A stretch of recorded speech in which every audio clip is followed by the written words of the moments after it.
Mall of America. For more than 30 years, it has been a retail leader and an international destination, and it remains the largest mall in the U.S.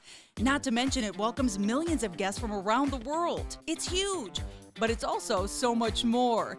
In this podcast, you're going to hear the real stories of how it started and why it continues to thrive. You'll hear about challenges we faced along the way and what you can learn from them. We will feature guests and experts from all walks of life and business, and along the way, you'll laugh, learn, and maybe even change the way you look at things. So if you're a fan of the mall, a brand new visitor, an entrepreneur, or a dreamer, prepare to dive deep into so much more. This podcast is presented by the Bloomington Convention and Visitors Bureau. Today is a big, bold, and beautiful day on So Much More. We're very excited. I'm Chris Gropp. I am your host. With me is Dan Jasper. Hey, Chris. How are you? Dan, I'm feeling really good. I'm very excited about Me this. too. Our viewers can sense it already, but our listeners don't know. Our guest is the show director and queen mother of Flip Phone Events, who tirelessly traverses the Twin Cities for countless drag performances and has been doing so for the last 15 years. Please welcome icon, advocate, inspiration, a true queen in every sense of the word, Sasha Cassadine. Oh, y'all so sweet. Thank you for joining us today. Thank you for having me. Y'all made a girl feel special. And you look amazing. Thank you. Yeah, we tried. We tried. We got some work to do here. Well, got some color going on. It's okay. It's a start, right? Yeah, it's okay. You got the orange memo, though. I know. So this is an interesting opportunity to have a discussion around your chosen art form and expression. And we had a chance to chat before we started recording here, but I think it's really interesting to hear a little bit about your story as the start of your career as a performer and what got you here to Minnesota. Well, this is a story.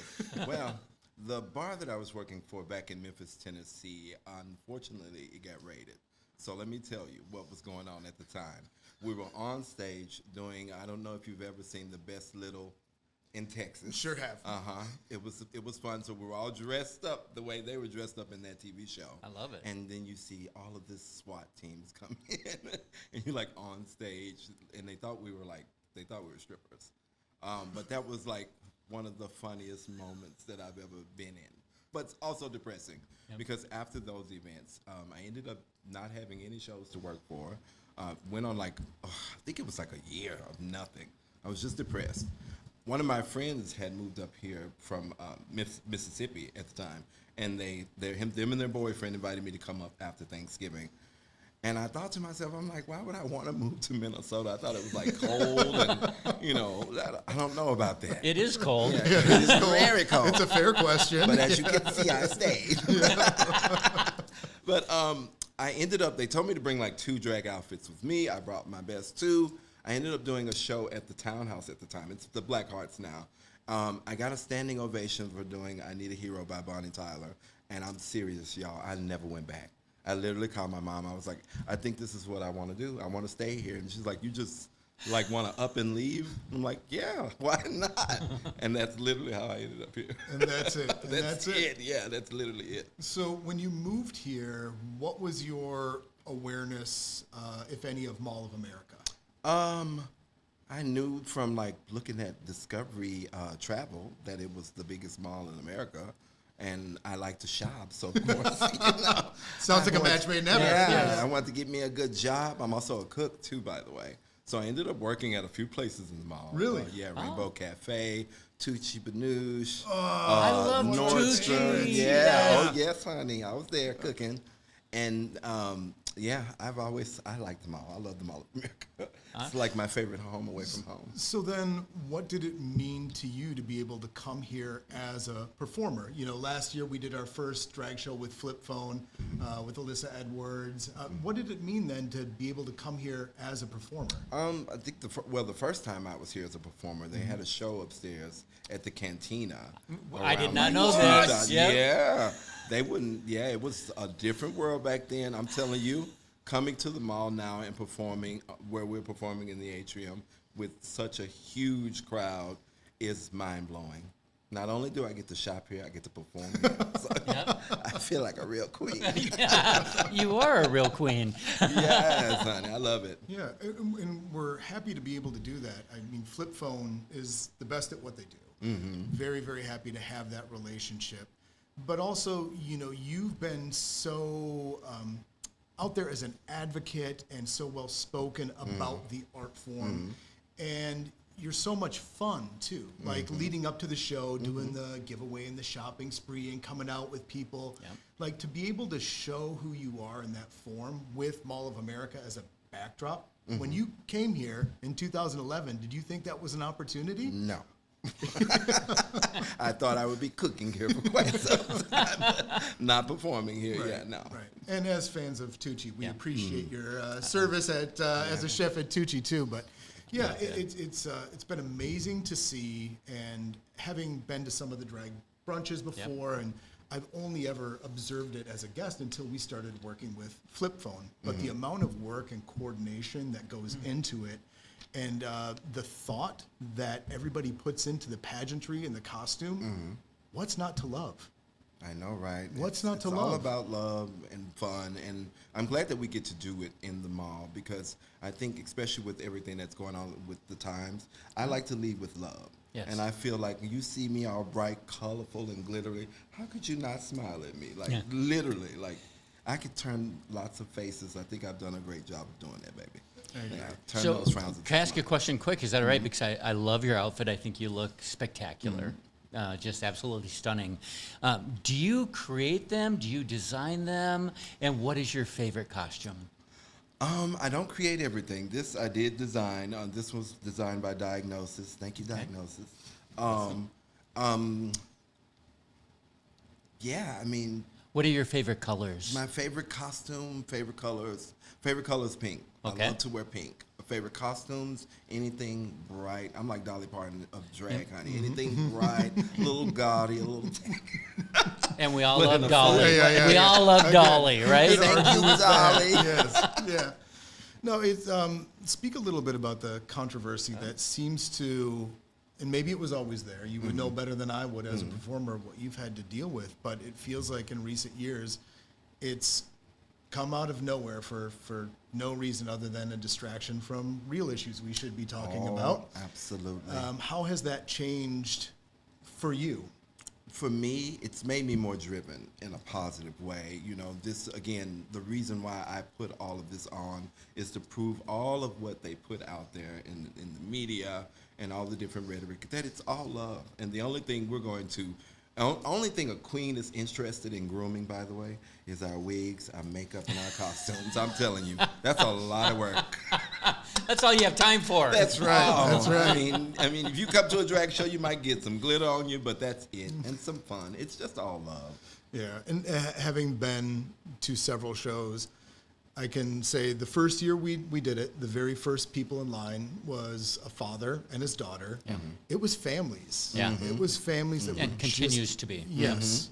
And you can't help but smile when you witness the true joy and interactions people have. So many friends of ours from Yes. Mall of America who have attended these shows have either been brought up on stage to participate as an audience member or been highlighted for their own outfits. It's such a positive experience. What does it mean to you to be able to share that? It means a lot to me because, again, like, I want to show you it's just love. It's just fun. And we're people that were so creative that we had to create another persona. That's all it is.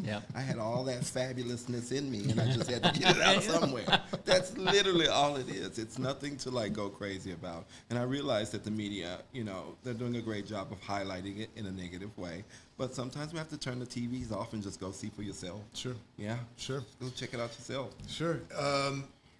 This weekend also, you're going to be participating at WrestlePalooza.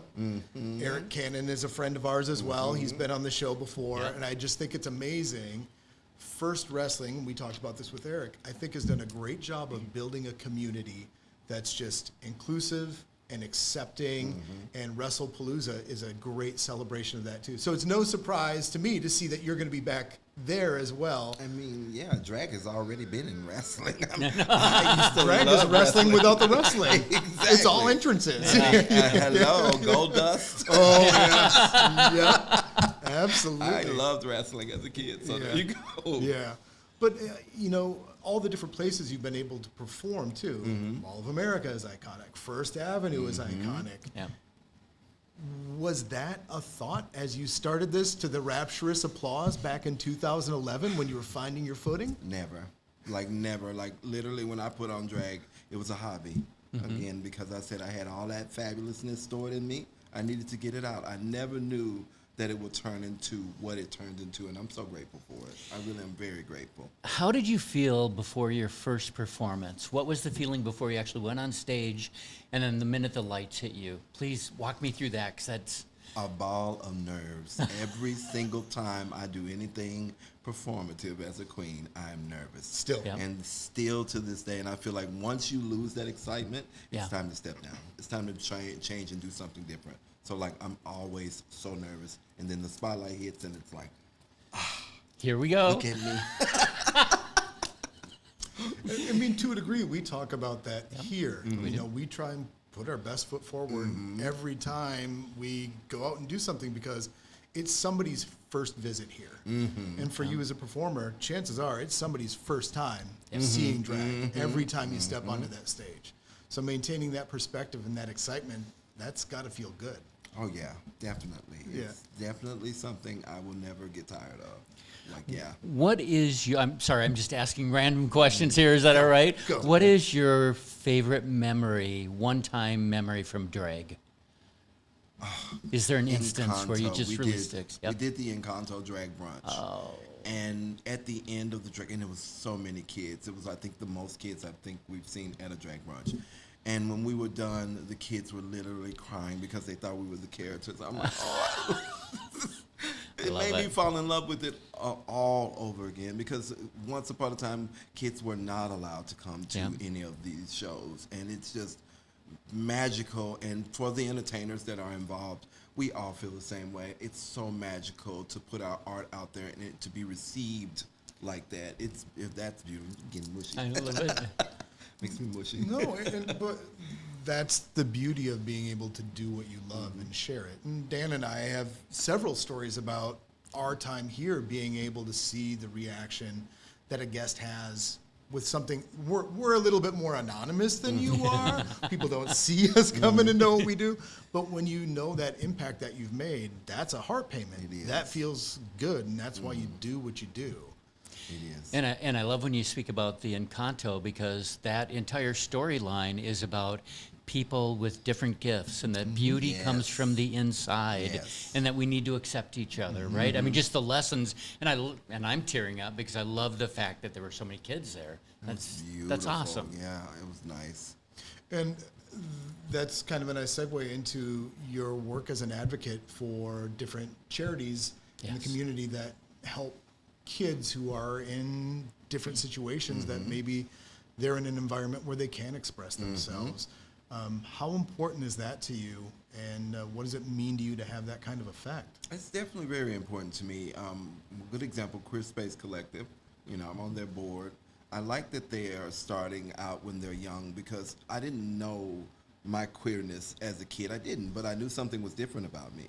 And a lot of people don't think that's true, but that's true. I'm one of the people.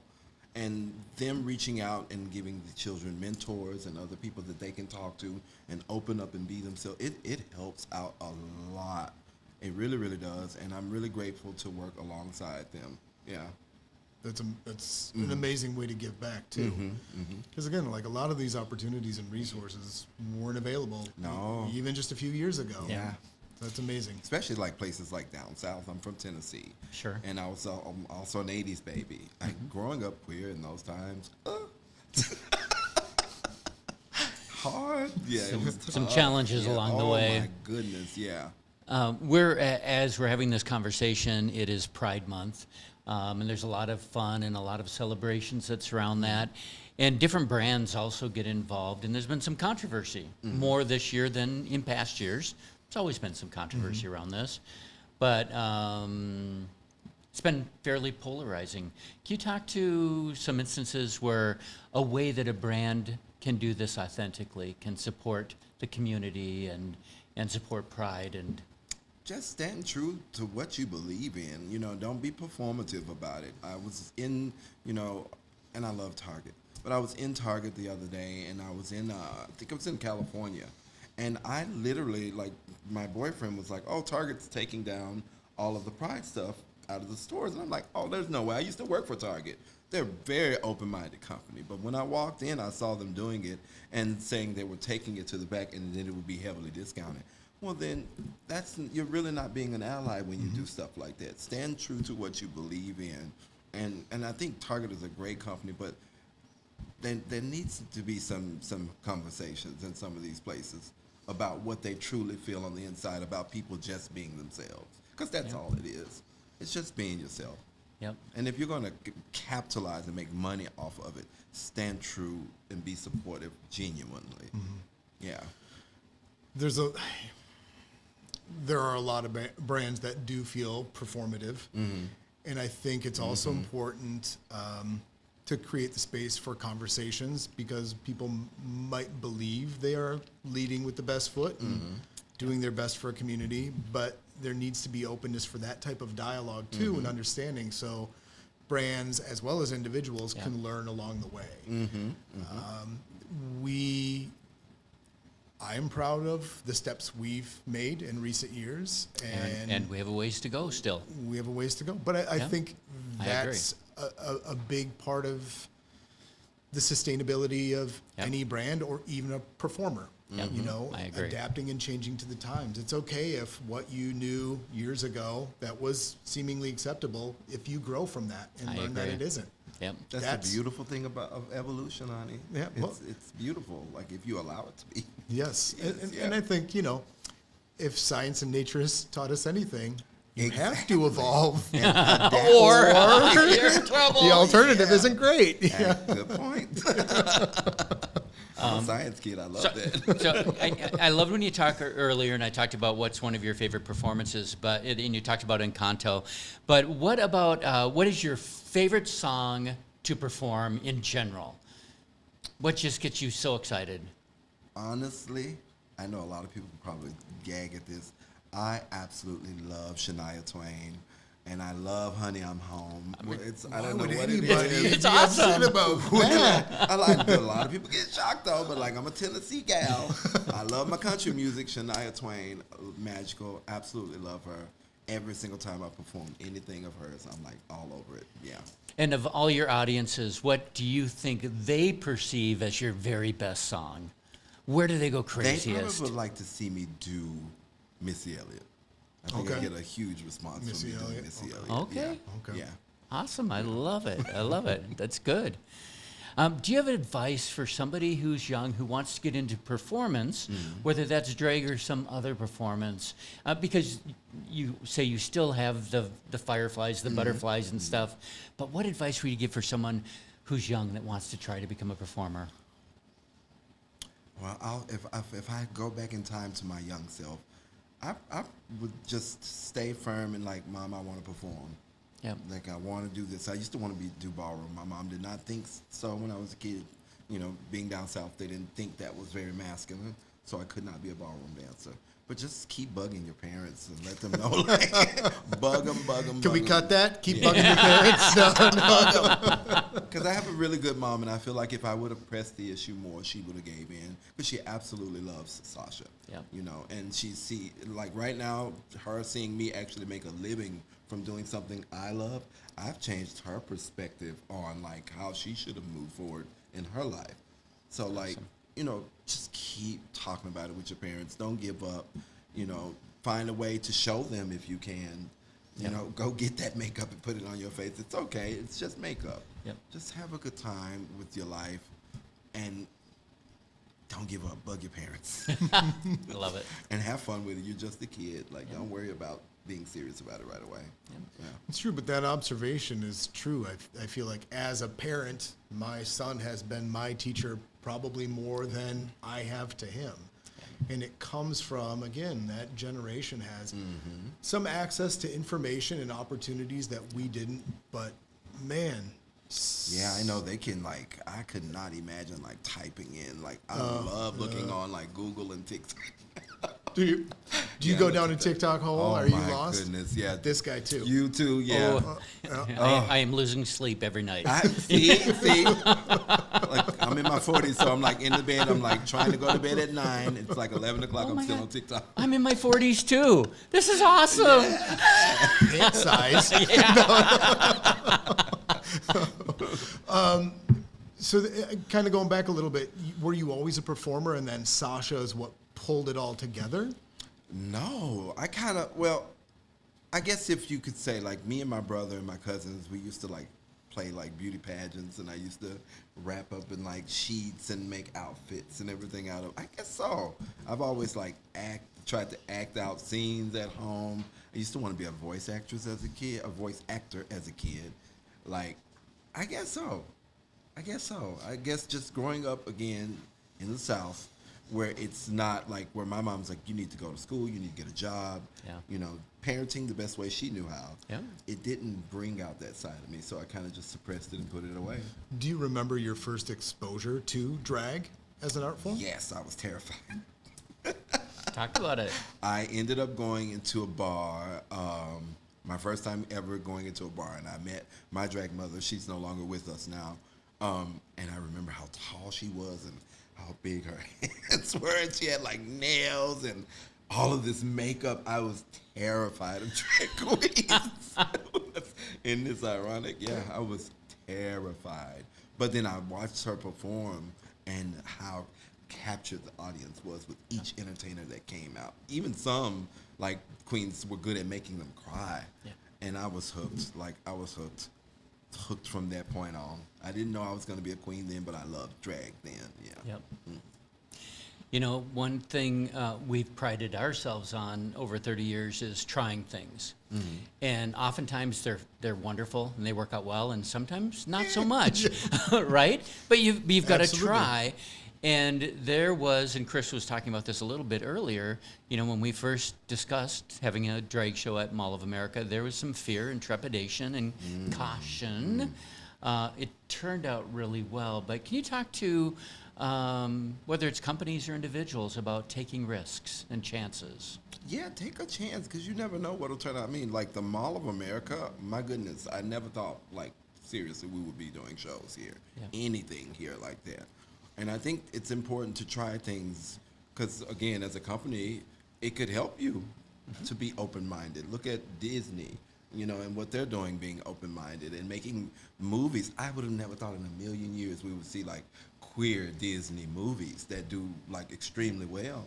And then, again, the mall, it's like I'm really, really grateful what you all have done here and allow us to come in this space and spread our glitter and love everywhere. Like, we appreciate that. We are grateful that you trust us to be with us, because that door has to swing both ways. Yeah, feel safe in here and everything. So, we really appreciate it. Yeah, we love the partnership that we have, and again, just being able to see it firsthand, how excited people are.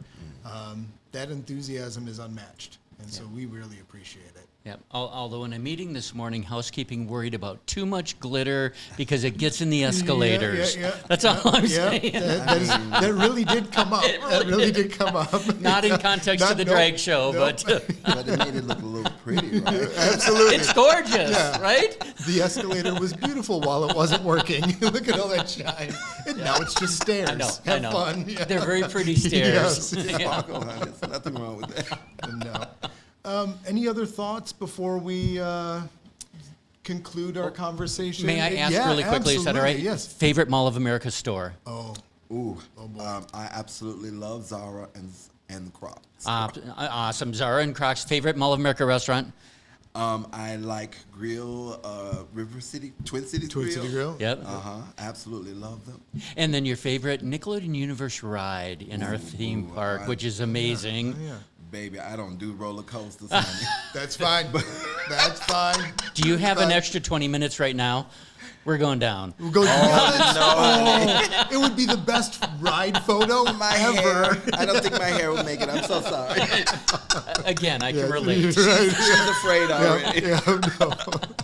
That's awesome. Well, thank you so much for spending time with us. We really appreciate it. Thank you so much for having me. I had a good time. Thank you. And we look forward to having you here again. So Please, thank you very I much. would love it. I wear a bigger costume. You heard it here first. Love a it. bigger costume. All right. Thank you, everyone. Thanks for tuning in. Thank you for tuning in to today's episode of So Much More. If you want to hear more, be sure to subscribe to our podcast wherever you find your favorites, including Spotify, Apple, or Google Podcasts. And you can also watch a video cast on YouTube. Go to podcast.mallofamerica.com to leave a review, ask a question, or give us an idea for the show. Until next time, thanks for listening. So Much More is presented by the Bloomington Convention and Visitors Bureau, the official destination marketing organization for the city of Bloomington, Minnesota. Before your next trip to Mall of America, visit bloomingtonmn.org for answers to all your travel questions, deals and packages for hotel stays, and so much more.